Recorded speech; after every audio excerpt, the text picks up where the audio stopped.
Hey, it's Shannon, looking at your son's swing. Today we worked on a little bit of everything. We worked on throwing, worked on catching, we worked on hitting. So I will tell you a few things I saw. Let me clear this out. Sometimes it does that. So the main thing I'm seeing again is that he's really pushing this hand really far out and down. And I showed your wife. It's called the 1, 2, 3 drill. So I'm gonna put in different colors. So one, you want him to get his hands back, but you want his bat to be pointing. Let me get it right. This way. Hands back. Put the other hand here. Shoulder here. This will be one. Sorry. Two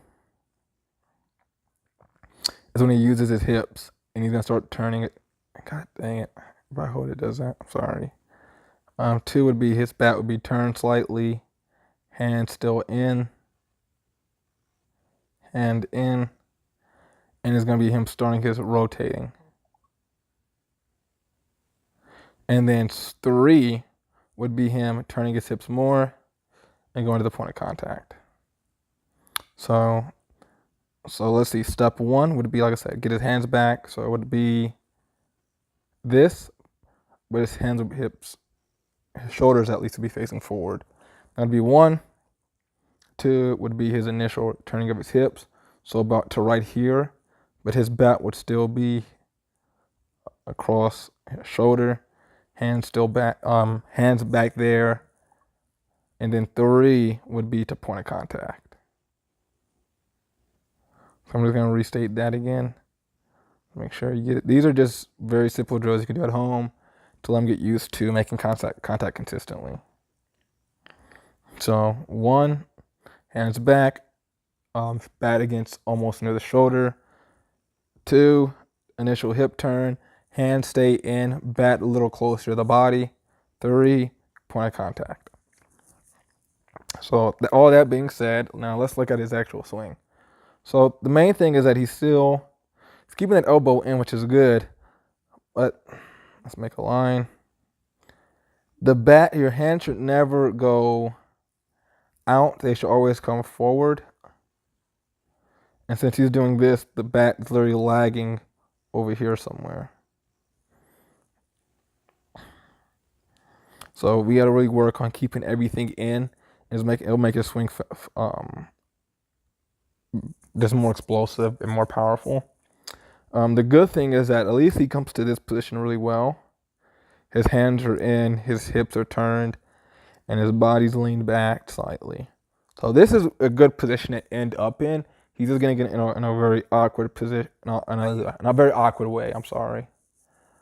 So let's follow his bat path. Is the main thing to look at. So his bat's coming here. It's coming really far down. And look how the bat gets there. Has this huge loop. I'm gonna be able to cut this down tremendously. So it'll be closer to this.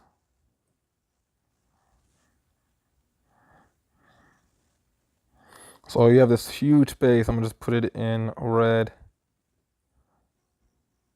Sorry, I'm gonna do that. That he's actually casting.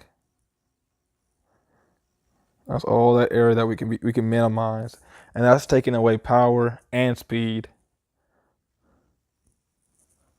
So from here, the recovery's fine, not a really big deal. So that's probably the main thing I see. This one's a little bit better. It's keeping his hands a little bit closer, but still see how far down he has to go under this ball to get to it. Because he's getting his bat head so far away from him, you need to keep it in a lot closer. That's the main thing I see. This one's better. It's a lot closer. But still, he's getting there. And since he's casting, this arm is completely straight. This one, and it's not in the same what's I'm looking for point of contact as the last swing. And so, like I said, he's going around it so hard it makes his swing inconsistent. That was from his first swings. Let's look at his last swings of the day. I told him I really wanted to see him turn his hips more on his back legs, just so he can. I really want him to just basically turn more. But when he turns, see that bat how it's already lagging behind how far away from his body it is. This one's better, but because he brings it on so far around from him, it causes him to do this hand thing here at the last second.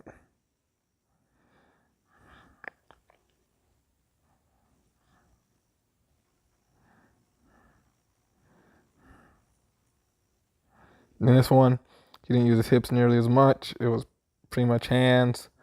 Hips don't really get there. And he kind of slices the tee because he has to get this huge uppercut. I don't know if you can see it. How he's going from all the way near his knee to bring it all the way up. Because his bat head's literally looking like this from here. And it goes and he has to uppercut and slice it. So yeah, those are the main things you have to work on. The 1, 2, 3 drills, because that would help your swing become not just better mechanically, but also help you make it more consistent. Another thing you can do to work on, because from what I can tell, just need to work on your hand-eye coordination a little bit more. So just getting someone to literally just see if I can get this. Just toss you the ball like a baseball underhand and let him just catch it consistently.